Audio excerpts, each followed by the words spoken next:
Hey guys, it's Courtney, and today I'm going to go over a couple different situations in which the idea of public shaming and humiliation has been brought up in today's society.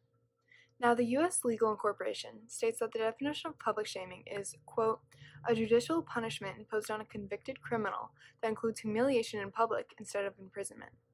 Now, this idea of public shaming occurs in our society every day.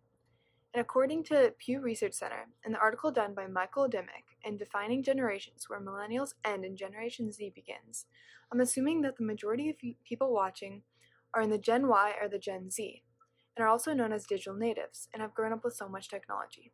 So thus, everyone here probably has at least one screen in front of them. Whether it's a laptop, tablet, or phone, I'm assuming you guys can and do access social media. Noting this, we all have probably seen the form of humiliation happening to one of our friends or to someone we don't even know on social media. One can also assume that most of us probably have seen the ability public shaming can do to someone, not only mentally, but physically and even financially. Therefore, social media users in today's society have to recognize that everyone uses social media, and this form of shaming occurs so often online. After an extensive amount of research into various number of public shaming incidents that have occurred online, from the shaming of individuals to the shaming of larger corporations, in my opinion, there should be an extent to the amount of shaming that occurs because although some can be good for society, at times some individuals can be affected so much more than they deserved and suffer horrible consequences. Among the many reasons, there are so many detrimental effects that come out of public shaming, and which has become more like cyberbullying because of the applications like Twitter, Facebook, and Instagram. People get so caught up in the moment, and we can't always just believe what we see on these social media apps. Before shaming occurs, people need to check their facts and make sure that they know what they're talking about before publishing it out to the world.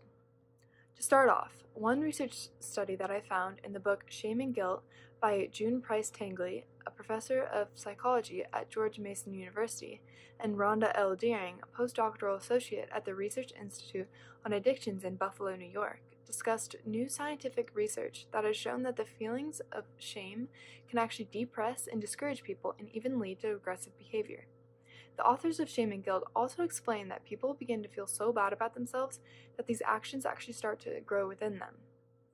Furthermore, throughout the years, according to the Google Ngram Viewer in the graph of frequency of shame in American English from 1800 to 2008, shaming in written texts were declining so much until about the mid-19th century, where it took a turn because of the new ways one could spread information.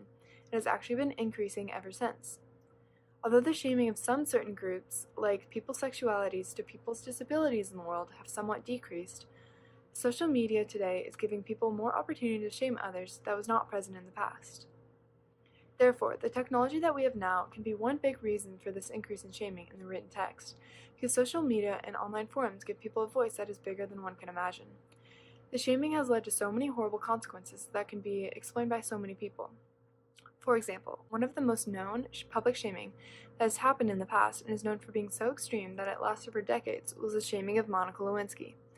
For the few that don't know what happened with her in her life, everywhere she walked, she would be approached and shamed for her actions, and more specifically, her affair with Clinton during his presidency. To start off, this is not to say that her actions were not in the wrong, because her affair with Clinton was certainly not right. However, with the decades of shaming she has obtained, no one deserves that much of humiliation, especially when it was not solely her actions. People also did not just attack her for her choices in taking up a newfound romance with the married president of the United States, but people started attacking her as a person and basically her whole life choices. From newspaper articles like this,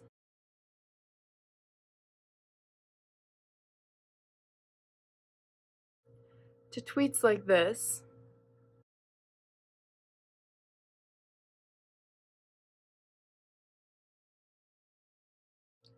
to even her responses to the shaming like this, you can tell that the immensity of her shaming was brutal. Now, moving on to a less known shaming incident that took place in Tucson, Arizona, the shaming of Adam Mark Smith was another situation that went way too far. According to CBC News and Adam Mark Smith himself, in 2012, Adam was shamed for getting involved in a protest against the anti-gay messaging and the CFO of Chick-fil-A's views of the biblical definition of family and his so-called discrimination against the LGBT community. Now, this video Adam filmed was a little more harsh than it was meant to be and went viral. The majority of people took it as a meaningless, rude remark to the Chick-fil-A worker, and some even took it as a degradation of the biblical definition of family. Despite his apology to the woman in the Chick-fil-A drive-thru, the backlash from cyberbullies, especially on the YouTube video comment section, was outrageous. For instance, some comments were like this.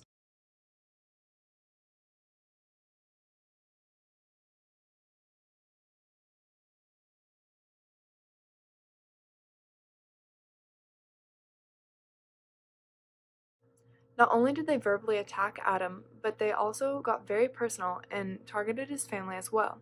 After a fake profile posted pictures of Adam's 4 children, accused Adam of being a child molester and molesting his own children, and posted an address of Adam's children's school, his family eventually had to disappear and leave their home after receiving threats of people going to the school and harassing his children.